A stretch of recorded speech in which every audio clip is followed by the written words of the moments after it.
কোরআন শরীফের মধ্যে 8টা ব্যক্তির নামে হচ্ছে সূরা। কয়টি? 8টি ব্যক্তির নামে, 6টি নবী আর 2টি হচ্ছে ওলি। 2টি ওলি। 6টি নবী কি? ইউনূস, ইউসুফ, হুদ, নূহ, ইব্রাহিম আর সূরা মুহাম্মদ। এই 6টি হচ্ছে নবীর নামে 6টি সূরা। আর ওলির নামে হচ্ছে 2টি। একটা হচ্ছে ঈসা আলাইহিস সালামের মা মারিয়াম, আর একটা হচ্ছে কি বলুন, এই লোকমান হাকিম। তিনি কোন নবী রাসূল ছিলেন না, তিনি খুব বড় আল্লাহর ওলি ছিলেন। তিনি তার সন্তানকে গাইডলাইন বুঝিয়ে দিয়েছেন। গাইডলাইন, আমার সন্তানকে কিভাবে মানুষ করবেন। তিনি তার সন্তানকে 10টি খুব উপদেশ দিয়েছিলেন, খুব মহামূল্যবান 10টি উপদেশ দিয়েছিলেন। তার সন্তানকে 10টি মহামূল্যবান উপদেশ দিয়েছিলেন। 10টি। কয়টি? যে তাদের সন্তানকে, সমস্ত পিতাদের এইটা হচ্ছে শিক্ষার প্রয়োজন। লোকমান হাকিম তার সন্তানকে মহামূল্যবান 10টি উপদেশ দিয়েছিলেন।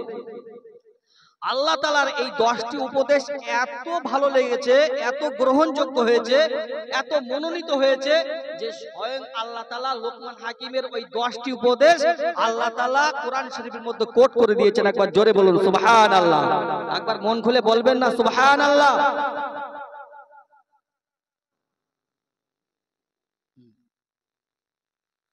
তাহলে এই 10টি উপদেশ লোকমান হাকিম তার সন্তানকে দিয়েছেন।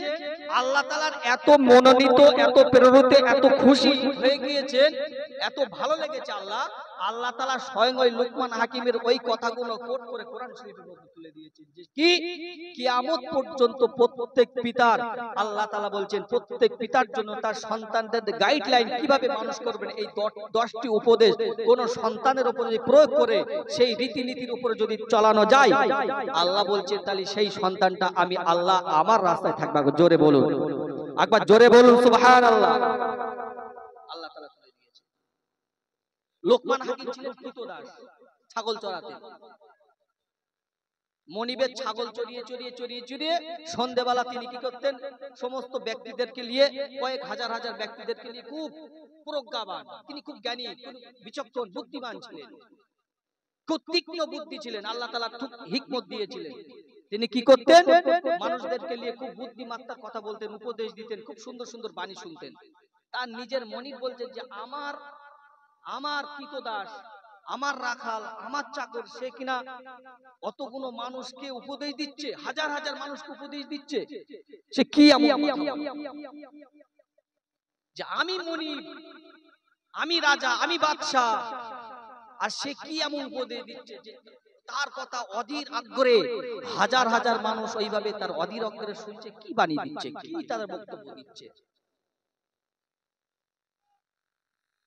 এই লোকমান হাকিমের বুদ্ধিমত্তাটা কি করছে, একটু যাচাই বাছাই করবে মনিব, যে সত্যি তিনি নিশ্চয় জ্ঞানী না হলে, বুদ্ধিমান না হলে তার বাণী, তার কথা, মুখস্থিত বাণী তো, কথা তো অত মানুষ একসাথে শুনবে না, একটু যাচাই বাছাই করা যাক নাকি। কি করলো সেই মনিবটা, কি করলো যে যাও একটি ছাগল জবাহ করে ওই ছাগলের মধ্যে 2 জায়গার গোশত নিয়ে আসতে বলবে, সব থেকে উমদা, সব থেকে ভালো জায়গা, ভালো 2 জায়গার গোশত নিয়ে আসতে বলবে। লোকমান হাকিম কথা মতন ছাগলটা জবাই করলো, করে তার জিহবা এবং তার কল, যেটা হৃদয়, এই কল এটা কেটে নিয়ে গেল। বলে কোন দুটো নিয়ে এসছো? বলে জিহবা আর কল।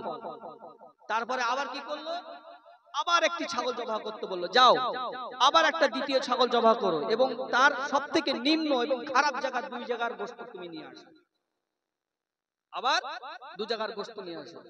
লোকমান হাকিম সেই ছাগল জবাই করে আবার কি করলো, তিনি আবার ওই জিহবা আবার কল নিয়ে গেল মনিবের কাছে। মনিব তখন জিজ্ঞাসা করলো, কি ব্যাপার, তোমার 2টো ছাগল জবাই করতে বললাম, প্রথম ছাগলটা তোমাকে বললাম যে সব থেকে উমদা, দামি, সর্বশ্রেষ্ঠ, ভালো জায়গার তুমি গোশত নিয়ে আসো, তা তুমি জিহবা আর কল নিয়ে আসলে। আবার তোমার বললাম সবচেয়ে নিকৃষ্ট এবং খারাপ জায়গা 2 জায়গার গোশত নিয়ে আসলে, তথাপিও তুমি আবার ওই জিহবা আর কল নিয়ে আসলে। এখানে আর বুঝতে বাকি থাকলো না। এখানে ও যুবকেরা, জওয়ানেরা, ও তরুণেরা, সেই সময় মনি বলেছিল, ও লুকমান, তোমার যে জ্ঞান বুদ্ধিমত্তার পরিচয় দিলে, সঠিক দিলে, কিন্তু কিভাবে দিলে এটা আমাকে একটু বুঝিয়ে বলো। সেই সময় লুকমান হাকিম বলেছিলেন, ও আমার মনি, শুনে রেখে দাও, জেনে রেখে দাও, কোন ব্যক্তির যদি জিহ্বা আর কল যদি ভালো থাকে, সেই দুটোই হচ্ছে সর্বশ্রেষ্ঠ। কেননা এই জিহ্বা দিয়ে আল্লাহর নাম নেওয়া যায়, এই জিহ্বা দিয়ে সত্য কথা বলা যায়, এই জিহ্বা দিয়ে আল্লাহর বাণী বলা যায়, এই জিহ্বা দিয়ে জিকির করা যায়, এই জিহ্বা দিয়ে দ্বীনের কথা বলা যায়, এই অন্তর দিয়ে আল্লাহর বাণী এখানে পোষণ করা যায়, এই কল দিয়ে আল্লাহর কথা, আল্লাহর ভয় ভীতি এখানে বসানো যায়, আল্লাহর সমস্ত প্রকার ভয় ভীতি এখানে বসানো যায়। যার এই দুটো ভালো, সেই দুই ব্যক্তি, এই দুটো জিনিস যার ভালো, সেই ব্যক্তিটাই ভালো। এই জিহ্বা কল, এই দুটো যার ভালো, তার ভালো। তুমি তালি দ্বিতীয়বার যেটা নিয়ে আসলে সেটা একটি বুঝিয়ে বলো। সেই সময় বলেছিলেন, ও আমার মনিব, শুনে রেখে দাও, জেনে রেখে দাও, জিহ্বা এমন একটি ব্যক্তি, জিহ্বা এমন একটি বস্তু, এই জিহ্বা দিয়ে মিথ্যা কথা বলা যায়, চগলখড়ি কথা বলা যায়, এই জিহ্বা দিয়ে গীবত করা যায়, এই জিহ্বা দিয়ে মানুষকে গালাগালি গালমন্দ করা যায়, আবার এই অন্তর দিয়ে খারাপ খারাপ চিন্তা চেতনা করা যায়, এই অন্তর দিয়ে দ্বীন ইসলাম শরিয়াতের বিরুদ্ধাচরণ পোষণ করা যায়। এই দুটো জিনিস হচ্ছে আমার কাছে খারাপ। তাহলে একই জিনিস আপনি যেইভাবে নেবেন সেইটাই।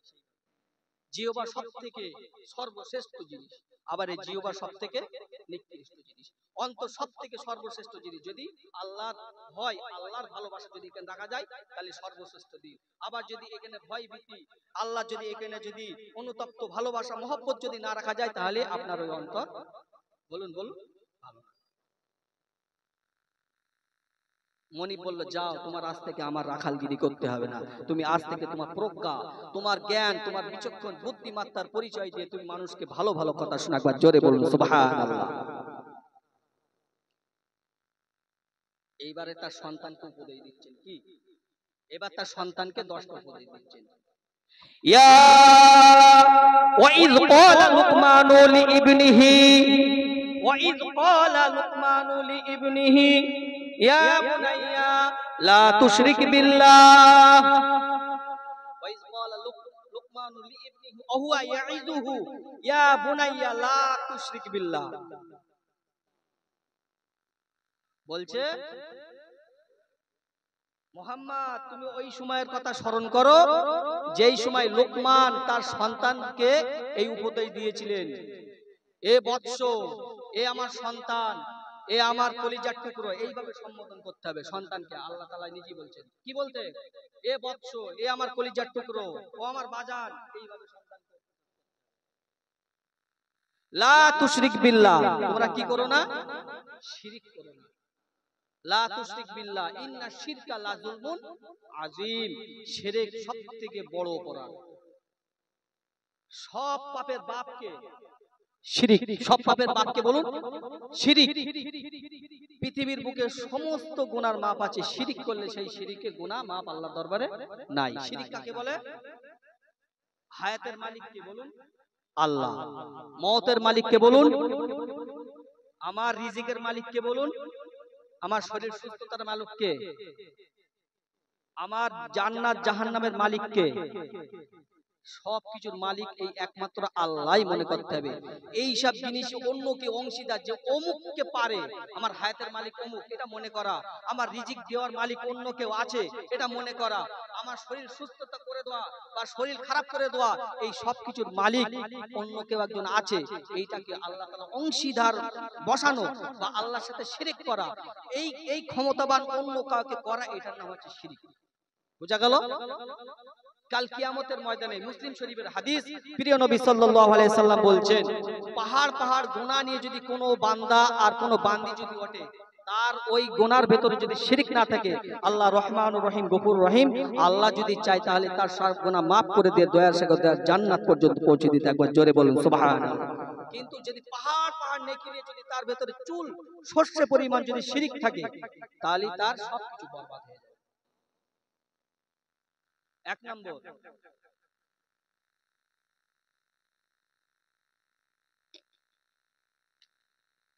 ইয়া বুনাইয়া, দ্বিতীয় নম্বর, ইয়া বুনাইয়া ইন্নাহা ইন তাকু মিসকালা হাববাতিন মিন খারদালিন ফাতাকুন ফি সাখরাতিন আও ফিস সামাওয়াতি আও ফিল আরদি ইয়াতি বিহাল্লাহ।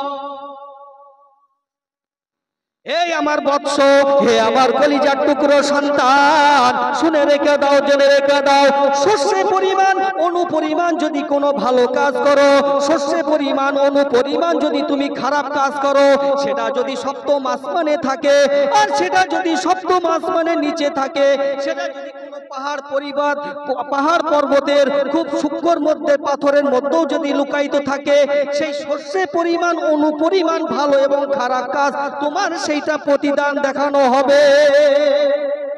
এই যে তাকওয়া, কোন সন্তানকে সর্বপ্রথম এই শিরকের ভয় দেখানো, তারপরে তাকে কি করা,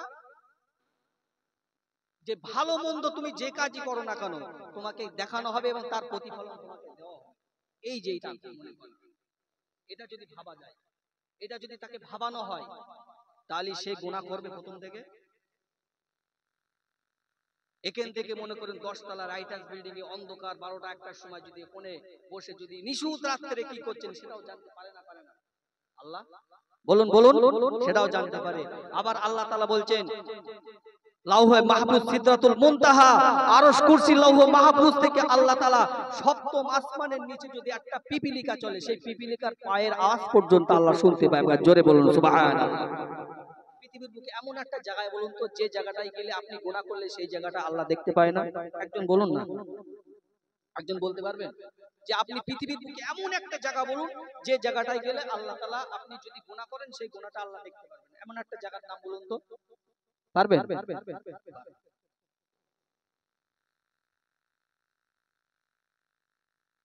তৃতীয় নম্বর, ইয়া বুনাইয়া আকিমিস সালাহ, আকিমিস সালাহ, এ বৎস নামাজ আদায় করো। এই সব লোকমান হাকিম তার সন্তানকে বলেছিল। আর আল্লাহ তাআলা এত ভালো লেগেছিল যে প্রত্যেকটা কটা কোরআন শরীফের মধ্যে আল্লাহ তাআলা তার নামে সূরা নাযিল করে দিয়েছে। একবার জোরে বলুন সুবহানাল্লাহ। এই 10টি যদি মত পথ, এই 10টি যদি আদর্শের কথা, এই 10টি যদি হিকমতের কথা, এই 10টি উপদেশ যদি কোনো সন্তানেরকে লালিত পালিত করা হয়, আল্লাহর হুকুমে তা আল্লাহর খাতায় চলে যাবে। একবার জোরে বলুন সুবহানাল্লাহ। ইয়া বুনাইয়া আকিমিস সালাহ, হে সন্তান তুমি কি করো? নামাজ আদায় করো, নামাজ আদায় করো। কিয়ামতের ময়দানে সর্বপ্রথম যে জিনিসটা নিয়ে নামাজ নিয়ে ওয়াজ করলে 2 ঘন্টা পার হয়ে যাবে। নামাজ নিয়ে কি কথা বলবো, সংক্ষেপে বলবো, হুজুর চলে এসেছে যে কি কাল কিয়ামতের ময়দানে নামাজ সর্বপ্রথম যে হিসাবটা হবে সেটা নামাজ। যার ভেতরে নামাজ নেই তার ঈমান নেই, যার ভেতরে নামাজ আছে তার ঈমান আছে। একজন বেধর্মী আর ধর্মী, হিন্দু এবং মুসলমান, মুসলমান বেধর্মী, এর মধ্যে পার্থক্য প্রিয় নবী সাল্লাল্লাহু আলাইহি ওয়াসাল্লাম নামাজ। কোন মুসলমান বলে তার পরিচয় কি? সে নামাজ পড়ে, আর বেধর্মী কি? সে নামাজ। সোজা কথা। এবার আপনি বুঝেন, হয়তো আপনারা এখানে টাপ টুপি দাড়ি পরে আগিয়ে জুব্বা পরে বসে আছেন, কিন্তু যারা বেনামাজি, আমার কথা না, প্রিয় নবী সাল্লাল্লাহু আলাইহি ওয়াসাল্লাম আপনি মুসলমান, আপনি মুসলমান। ওয়া'মুর বিল মা'রুফ ওয়ানহা আনিল মুনকার, ভালো কাজের আদেশ দেবে আর মন্দ কাজের নিষেধ করবে। ভালো কাজের আদেশ, যেখানে ভালো কাজ হবে সবসময় ভালো কাজে থাকবে, ভালো কাজের আদেশ করবে, ভালো কাজ, ভালো কাজ, ভালো কাজ, যা কিছু করবে ভালো কাজ। আর মন্দ, এই এক একটা বিষয় নিয়ে আলোচনা করলে ভালো কাজ, ভালো কাজ করবে, এই বিষয় নিয়ে আলোচনা করলে অনেকক্ষণ লেগে যাবে। ভালো কাজের আদেশ করতে বলছে, আর মন্দ কাজের। সমাজের বুকে যদি জেনা, ব্যভিচার, এমন করে মদ, জুয়া, গাঁজা, মদ, দোঠালা, আলঠালা, এই সব জিনিসগুলো যদি হয়, অনেকে আমরা সমাজের বুকে এই কথাটা প্রায় বলি যে ও যে করছে তার গুনাহ, যার করছে সে বুঝে। সমস্ত প্রকার জেনা, ব্যভিচার, জুয়া, মদ, সুদ, এই যে যারা করছে, লূত আলাইহিস সালামের জমানায়, লূত আলাইহিস সালামের জমানায় মস্ত বড় একটা গুনাহ, সেই সময় বান্দারা মস্ত বড় গুনার মধ্যে উপনীত ছিল, খুব বড় গুনাহ। তা আল্লাহ তাআলার হুকুম হয়ে গেলে, যাও জমিনটা উল্টে দাও।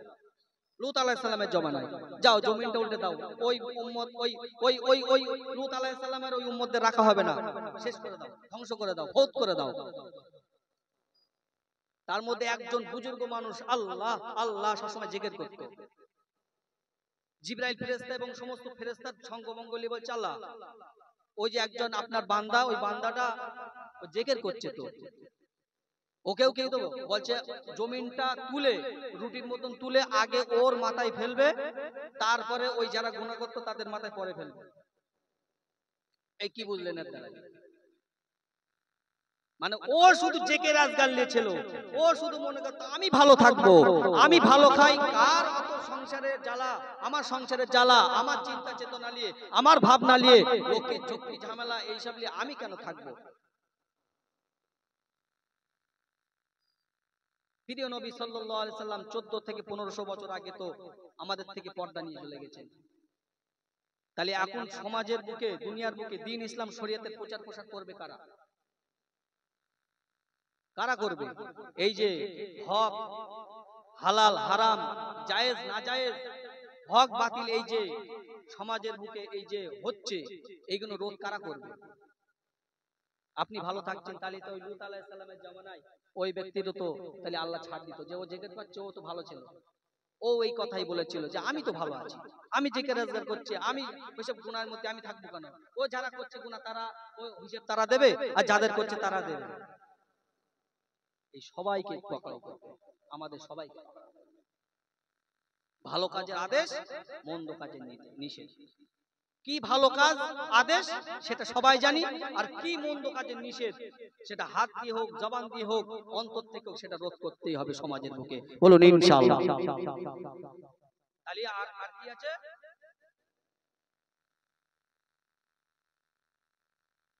অসবির আলা মা আসাবাক, অসবির আলা মা আসাবাক, এবং কি করতে হবে? সবর, ধৈর্য। বলছে সন্তান সবর অখতিয়ার করবে, ধৈর্য ধারণ করবে। সমস্ত প্রকার আঘাত প্রতিআঘাত, তুমি দ্বীন ইসলাম শরিয়াত মানো, তুমি ভালো পথে চলো, ন্যায় কথা বলো, সত্য কথা বলো, হক কথা বলো, ন্যায়ের উপরে থাকো, তোমার পদে পদে, প্রত্যেক পদে পদে তোমার উপরে এমন করে শত্রুর পক্ষে তোমার মোকাবেলা করতে হবে, তুমি ধৈর্য ধরবে। তোমার শরীর অসুস্থ, তুমি ধৈর্য ধরবে। তুমি অভাব অনটনের মধ্যে আছো, তুমি ধৈর্য ধরবে। তুমি ব্যথা বেদনার মধ্যে আছো, তুমি দুঃখের মধ্যে আছে, তুমি একমাত্র আল্লাহর উপরে ধৈর্য ধরবে। যা কিছু সবকিছু হয় কার পক্ষ থেকে? বলুন, সব আল্লাহর পক্ষ থেকে। আল্লাহ বলছে সবকিছু দিয়ে আমি বিচার করি, সবকিছু দিয়ে আমি পরীক্ষা নেই। সেই সময় তুমি কি করবে? কি করবে বলুন? সবর করবে। তাই কি বললেন? যে তুমি সবর, ওয়ালা তুসাইর খাদ্দাকা লিন-নাস, মানুষের থেকে মুখ ফিরিয়ে নেবে না। এই সমাজে কিছু কিছু মানুষ আছে না, বাংলার পাস হয়ে থাকে, বছরের একদিন মুখে হাসি নেই, বছরে মুখে একদিন হাসি নেই, কারোর সাথে কথাই হয় না, চলাই হয় না, ফেরাই হয় না, নিজের রাস্তা নিজে চলে, সকালে সন্ধ্যায় ঘুরে বেড়ায়, খাই দেয়। বলে মানুষের থেকে মুখ ফিরিয়ে না, তুমি সালাম করবে, সালাম ফেরাবে, তুমি সালাম করবে, মানুষের সাথে আদান প্রদান করবে, লেনদেন করবে, মানুষের সাথে সমস্ত প্রকার তুমি ভাব বিনিময় রাখবে, মানুষের সাথে আত্মীয়তা রাখবে, মানুষের সাথে কি তুমি সম্পর্ক বিচ্ছিন্ন করবে না।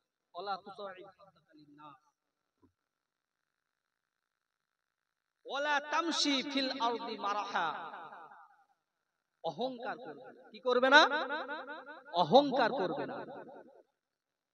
অনেকের কি হয়, একটু গাড়ি হয়ে গেলে, একটু বাড়ি হয়ে গেলে, 2-5 বিঘে জমি জায়গা হয়ে গেলে, আর একটু শরীরটা একটু হুষ্টপুষ্ট হলে, আমি একটা হনুমান, আমি হুনো না, আমি তখন হনুমান।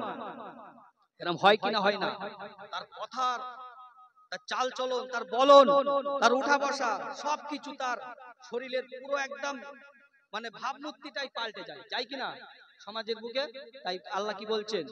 তোমরা অহংকার করবে না। অহংকার কি করো? আমি তোমার যদি একটা হাত না দিতাম, দেখো যার হাত নেই, যে তোমার মতন হতে চাই। তুমি তোমার চোখ আছে দেখো, ওই যার চোখ নেই সে তোমার মতন একটা চোখ হলে মনে করতো যে স্বাধীন আজকে সে দুই চোখ মিলে নয়ন মেলে এই পুরো প্রাকৃতিক দৃশ্যটা দেখতে পারত।